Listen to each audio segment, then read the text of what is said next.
let's look at the touchdowns. So what I do is every year I do the same thing. I pull the data. I got week 15, 16, 17, 18 wild card, and then I have all 8 teams broken down by their leading rusher and their leading receiver. And you know what, guys? This year it's amazing how many teams have one of their top 2 rushers is their quarterback.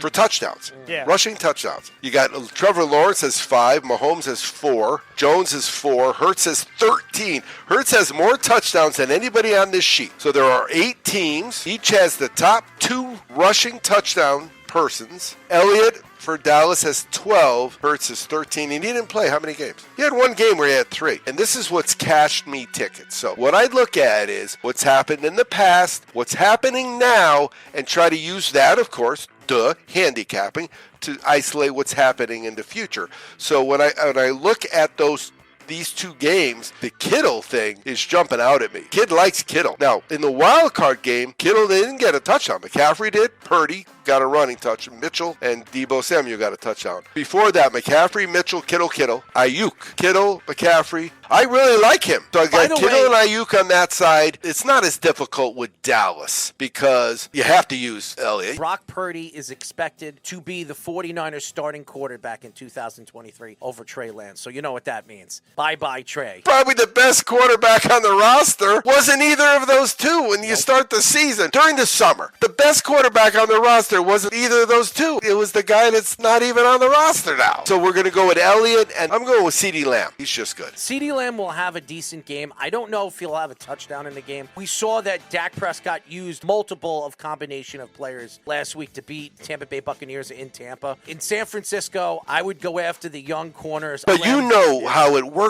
The touchdown aspect of betting football is so different than the philosophy of football in general, because there are certain players that can't score from midfield, but there are certain players that can. Ezekiel Elliott's not scoring a 50-yard touchdown tomorrow. There's probably not a good shot at that, but CeeDee Lamb could get a 50-yard touchdown. So when a CeeDee Lamb catches a 49-yard pass and gets knocked out at the 3, that's when the juice of betting on touchdowns is so cool. Because first of all, there's a pause because everybody's got to get down the field. Now, everybody in the world that has bet a Dallas player to score is live until they notice whether they're are they on the field? What if they're not on the field? There's nothing worse than when you're right in the red zone with a chance to score and your guy's not on the field. My son hit 2 bets last weekend. He hit a $300 parlay for $10, so it was 30-1. Then he hit Kirk Cousins to score a touchdown.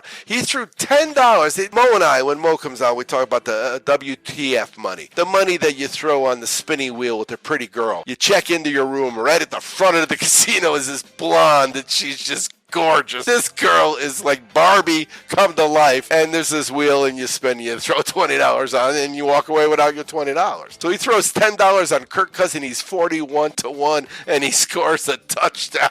I'm working upstairs and I'm delayed about 3 or 4 seconds. I heard him scream before the play went off on my monitor because 40-1 is a big hit. Christian McCaffrey is a guy to definitely watch. I think he is going to have a big game. He will have a touchdown, and I believe Pollard will have a touchdown as well. He had Pollard, and Vicky kept calling him Pollard. It's been a long time since he scored a touchdown, but Kelsey had gone since week 15 without a touchdown, and look what happened. And I think that when you watch a game like this, I expect the running games to find a way one way or another, especially if they're in the red zone. Both teams are going to try to run the ball up the gut, but I think the 2 best options, Deebo Samuel could have a big game, and we saw what he did against Seattle. To me, he was the best player on the field offensively. I still believe Christian McCaffrey is the go-to guy, and Pollard will be the go-to guy, especially on the outside and sometimes even on the inside. I think if the Cowboys have a chance to win this game, Pollard is going to have to be added to this offense a lot more than he was last week. Especially receiving. Absolutely. If they're going to beat the 49ers, they're going to have to score some points because you know what? They're not really a stopping kind of team. I don't know if they need to score They're a an lot of outscoring kind of team. I don't know if they need to score a lot of points. I think if the Cowboys could play the defense they did last week against Tampa, because as good